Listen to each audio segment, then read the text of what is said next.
Hello दोस्तों, कैसे हो आप सभी। स्वागत है आप सभी का हमारे यूट्यूब चैनल कहानी से सीखो की एक और नई वीडियो में।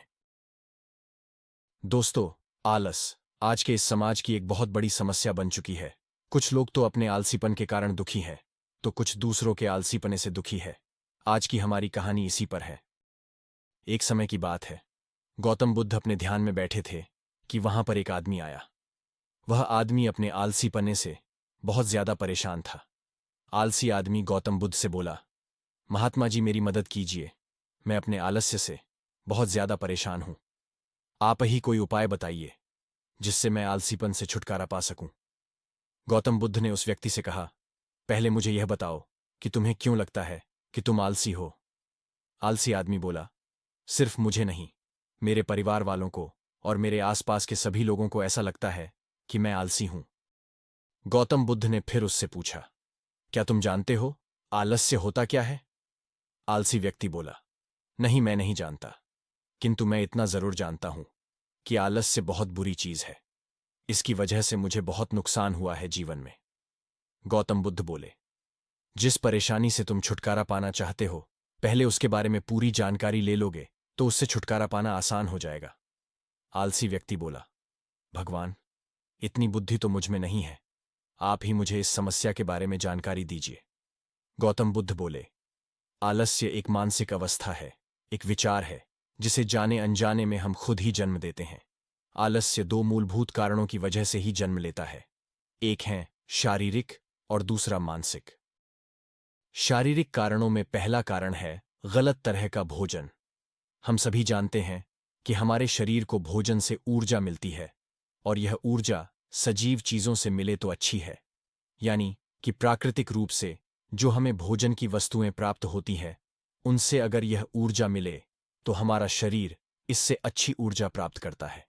इससे उलट यदि हम निर्जीव वस्तुओं से ऊर्जा प्राप्त करते हैं तो यह हमें आलस्य की ओर लेकर जाती है।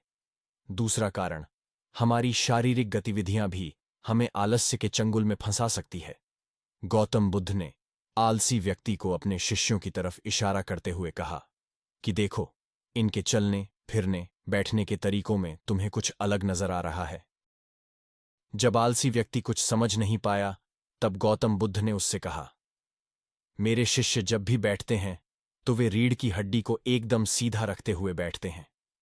चलते हैं तो उनके दोनों पैरों के बीच अच्छे से संतुलन बना रहता है, और जब वह सोते हैं तो उनका शरीर एकदम शिथिल रहता है।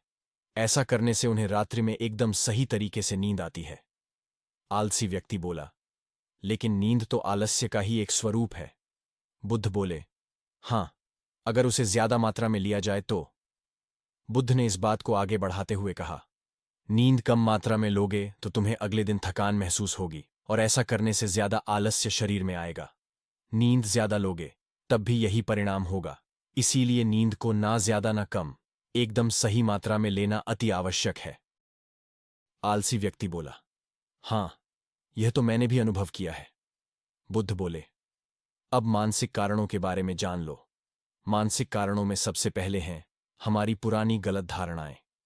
अक्सर ऐसा होता है कि हम पहले जिन कामों में असफल हो चुके हैं, हमारे अंदर ऐसी भावनाएं बन जाती हैं कि हम उस काम में हमेशा असफल होते रहेंगे, जिस वजह से हमें उस काम को करने में आलस आता है।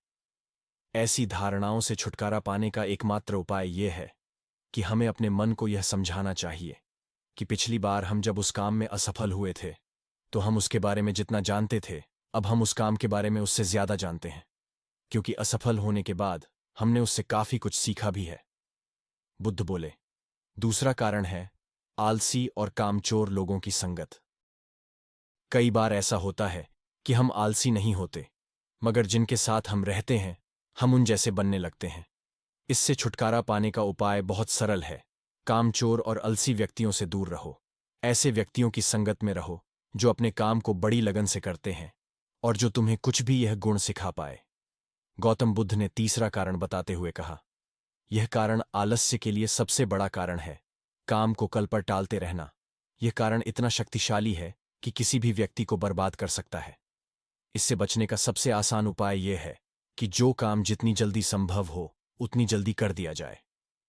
गौतम बुद्ध ने आलसी व्यक्ति से एक सवाल पूछा, मान लो तुम किसी रेगिस्तान में फंस गए हो और तुम्हें प्यास लगी है, तो तुम क्या करोगे?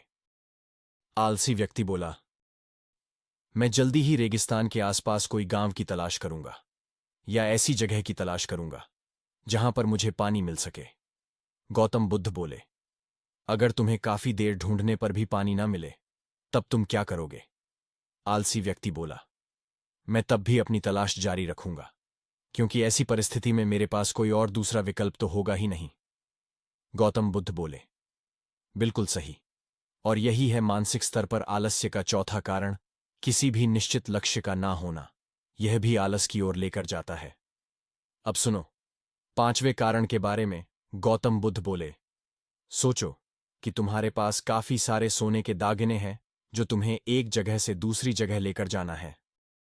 तुम चलते चलते थक जाते हो और किसी पेड़ के नीचे बैठ जाते हो, और तभी तुम्हें दूर से तुम्हारी तरफ दौड़कर आ रहे डाकू दिखाई देते हैं। तो क्या तब भी तुम आलस करके वहीं बैठे रहोगे, या ऐसी परिस्थिति में तुम वहां से उठकर दौड़ने लगोगे? आलसी व्यक्ति बोला, जी मुझे वहां से दौड़ना ही पड़ेगा, नहीं तो मेरी जान और सोने के दागिने दोनों खतरे में पड़ जाएंगे। बुद्ध बोले, यानी कि तुम्हारे पास एक ठोस वजह होगी दौड़ने के लिए। यही है आलस्य का पांचवा कारण, किसी भी काम के लिए ठोस वजह का ना होना। आलसी व्यक्ति महात्मा बुद्ध की बातों से संतुष्ट हुआ। वह बोला, महात्मा जी, मैं अब आलस्य के बारे में सब कुछ जान चुका हूं, और अब मैं इन सभी कारणों पर काम करूंगा और अपने आलस्य को दूर भगा दूंगा। महात्मा बुद्ध ने कहा है कि यदि प्रगति चाहते हैं तो आलस का त्याग करना ही होगा। जहां आलस होता है वहां बड़ी से बड़ी संपत्ति और व्यापार नष्ट हो जाता है। अगर ऊंचाइयों पर पहुंचना चाहते हैं और अपने कार्यक्षेत्र में विशेषज्ञता हासिल करना चाहते हैं, तो ये आज ही तय करें कि अब आलस नहीं करेंगे। प्रकृति भी आलसी व्यक्ति को शारीरिक बीमारियों के रूप में कष्ट देती है। इसमें शंका होनी नहीं चाहिए कि आलस्य वास्तव में अंधकार का मार्ग है। अगर आप आलस करेंगे तो धीरे धीरे सुख समृद्धि खत्म होने लगती है। आलस तमोगुणी जीवन का एक घातक विकार है, जो इंद्रिय सुख, अनियमित खान पान, अहंकार, निर्दयता, असत्य की वजह से बढ़ता है। यह प्रारंभ में तो अच्छा लगता है, लेकिन बाद में इसकी वजह से अंत बहुत दुखदायक होता है। जीवन के कार्य क्षेत्र में संपूर्ण प्रगति के लिए आलस्य का त्याग परम आवश्यक है। देश में कई महान लोग हुए हैं जिन्हें धन और साधनों से महानता नहीं मिली, बल्कि लगातार कर्म करते रहने से, सक्रिय रहने से और त्याग की भावना से सफलता मिली है। महान लोगों ने आलस को त्याग कर ही अपने अपने कर्म क्षेत्र में सफलता हासिल की है। तो दोस्तों, आप भी इस आलस रूपी राक्षस को अपने जीवन से हमेशा हमेशा के लिए निकाल फेंके, नहीं तो ये आपको बर्बाद कर देगा।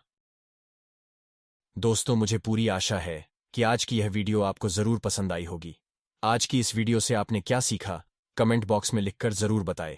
ऐसी ही और वीडियो को देखने के लिए इस चैनल को सब्सक्राइब करें, साथ ही नोटिफिकेशन का बेल जरूर दबाएं। इस वीडियो को लाइक और अपने परिचितों के साथ शेयर करना ना भूलें। तो फिर मिलते हैं एक और नई वीडियो के साथ। आप सभी का इस वीडियो को देखने के लिए बहुत बहुत धन्यवाद।